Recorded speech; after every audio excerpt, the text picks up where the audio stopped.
حضرت عبداللہ بن عباس رضی اللہ عنہ نے ارشاد فرمایا، بے شک اللہ پاک نے آدم کو جمعہ کے دن عصر کے بعد پیدا فرمایا اور آپ کو عدیم الارض یعنی ظاہری زمین کی ایک مٹھی مٹی سے پیدا فرمایا، اس لیے آپ کو آدم کہتے ہیں۔ تاریخ ابن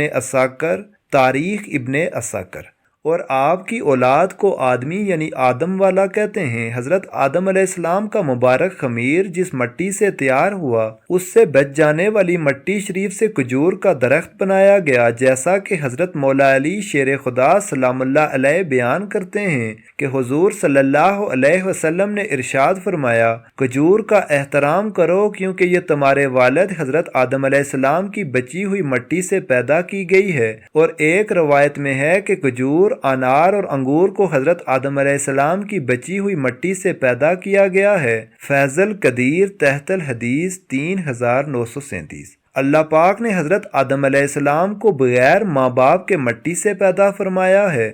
آپ کی پیدائش کا واقعہ کچھ یوں ہے کہ اللہ پاک نے حضرت جبرائیل علیہ السلام کو حکم ارشاد فرمایا کہ زمین سے ایک مٹھی مٹی اٹھا کر لاؤ۔ حضرت جبرائیل علیہ السلام نے زمین سے مٹی اٹھانی چاہی تو زمین نے اس کا سبب پوچھا، آپ نے سارا واقعہ بیان کیا۔ اس پر زمین کہنے لگی، میں خدا کی پناہ چاہتی ہوں اس بات سے کہ مجھ سے کچھ کم کیا جائے یا میری کوئی چیز خراب کی جائے۔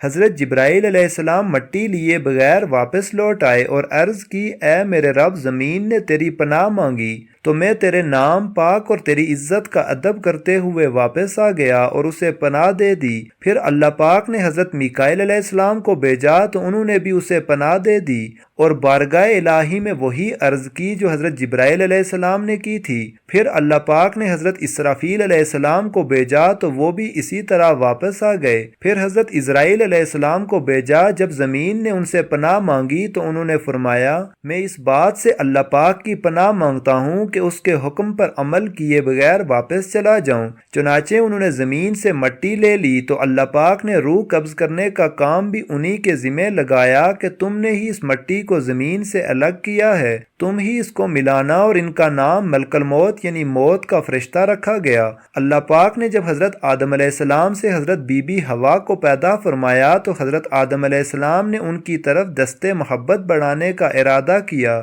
تو فرشتوں نے عرض کی، اے آدم علیہ السلام، ٹھہر جائیں، پہلے ان کا مہر ادا کریں۔ آپ علیہ السلام نے فرمایا، ان کا مہر کیا ہے؟ فرشتوں نے عرض کی، ان کا مہر یہ ہے کہ آپ ہمارے سردار محمد مصطفیٰ صلی اللہ علیہ وآلہ وسلم پر 3 یا 10 مرتبہ درود پاک پڑھیں۔ چنانچہ آپ علیہ السلام نے درود پڑھا اور فرشتوں کی گواہی سے آپ علیہ السلام کا حضرت بی بی حوا رضی اللہ عنہا سے نکاح ہو گیا۔ اس سے معلوم ہوا کہ نبی کریم صلی اللہ علیہ وسلم ہر موجود چیز کے لیے وسیلہ ہیں، یہاں تک کہ اپنے والد حضرت آدم علیہ السلام کا بھی وسیلہ ہیں۔ تفسیر ساوی پارہ 5 سورہ نساء تحت الآیات 355، شرح زرقانی علی مواہب۔ حضرت آدم علیہ السلام نے 960 برس کی زندگی پائی، جبکہ آدم علیہ السلام کی زندگی 1000 سال تھی، کیونکہ جب آدم علیہ السلام جنت میں تھے تو اللہ نے حضرت آدم علیہ السلام کی ان کی تمام اولاد جن جن کو نبوت ملنی تھی، ان کی شخصیت اور ان کی عمر آدم علیہ السلام کے سامنے واضح کر دی۔ آپ نے جب حضرت داؤد علیہ السلام کی عمر کو 60 سال تک دیکھا تو اللہ سے کہنے لگے، اے اللہ، میری عمر کے 40 سال میرے پوتے داؤد کو دے دے۔ تو یوں آپ کی دعا قبول ہو گئی۔ اللہ نے آدم علیہ السلام کو 2 فرزند عطا کیے، لیکن شیطان کے وسوسے، حسد اور نفرت نے جب قابیل کے ہاتھوں سے حابیل کو قتل کروا دیا تو حضرت آدم علیہ السلام اندر سے ٹوٹ گئے اور بار بار اللہ کے دربار میں دعا مانگنے لگے۔ تو ایک دن اللہ نے جبرائیل امین کو آدم علیہ السلام کے پاس بھیجا اور فرمایا، اے آدم، اللہ تمہیں ایسا بیٹا دینے والا ہے جس کے نسب سے انبیاء و اولیاء زمین تک پہنچیں گے، اس کا نام شیس رکھنا۔ شیس کا مطلب ہے اللہ کا عطا کیا گیا تحفہ، اور یوں اللہ نے آدم کی نسل کو زمین پر پھیلا دیا۔ جب آدم علیہ السلام کا آخری وقت آیا تو آپ نے اپنے بیٹوں سے کہا کہ میرا جنت کے پھل کھانے کا دل کر رہا ہے۔ آپ کے بیٹے زمین پر جنت کے پھل ڈھونڈتے رہے کہ اچانک سے ان کو فرشتے ملے اور کہنے لگے، اے بنی آدم کہاں جا رہے ہو؟ تو انہوں نے کہا، ہم اپنے بابا آدم کے لیے جنت کے پھل ڈھونڈتے ہیں۔ ان فرشتوں نے کہا، جاؤ، تمہارے بابا چند دنوں کے مہمان ہیں۔ آپ کے تمام فرزند دوڑتے دوڑتے آپ تک آ پہنچے تو آدم علیہ السلام بستر بیماری پر اللہ کا ذکر کر رہے ہیں۔ بس اتنے میں موت کا فرشتہ آ پہنچا۔ جیسے ہی بی بی حوا نے موت کے فرشتے کو دیکھا تو حضرت آدم علیہ السلام سے لپٹ گئیں کہ میں اپنے شوہر کو اپنے سے جدا نہیں کروں گی۔ اللہ کے نبی آدم علیہ السلام نے فرمایا، اے حوا مجھ سے دور ہٹ جا، ایک مرتبہ پہلے بھی تیری وجہ سے جنت سے نکالا گیا ہوں، آج اللہ اور اس کے فرشتے کے درمیان تو حائل نہ ہو۔ پھر آپ ان فرشتوں سے مخاطب ہو کر کہنے لگے، اے فرشتہ موت کیا بھول تو نہیں گئے؟ میں نے اللہ سے سنا تھا کہ میری عمر 1000 سال کی ہے اور ابھی تو مجھے 960 سال ہوئے ہیں۔ تو ملک الموت نے کہا، اے اللہ کے نبی آدم، آپ نے خود ہی فرمایا تھا کہ آپ کی عمر کے 40 سال آپ کے پوتے داؤد علیہ السلام کو دیے جائیں۔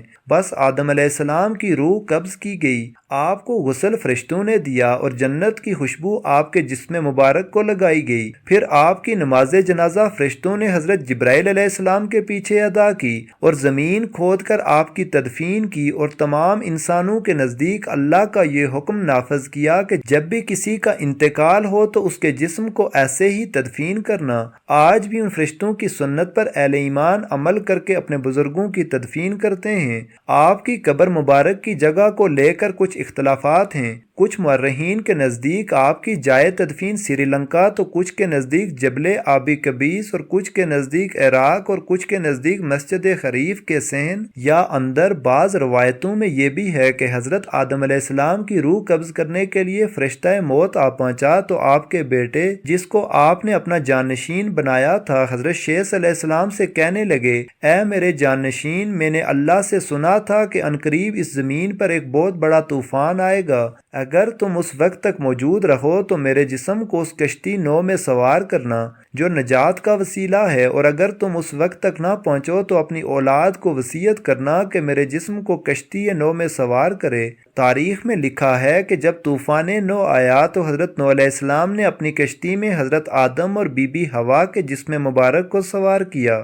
اور بیت المقدس یا عراق میں اس جگہ تدفین کیا جہاں انہوں نے اپنی قبر بنائی۔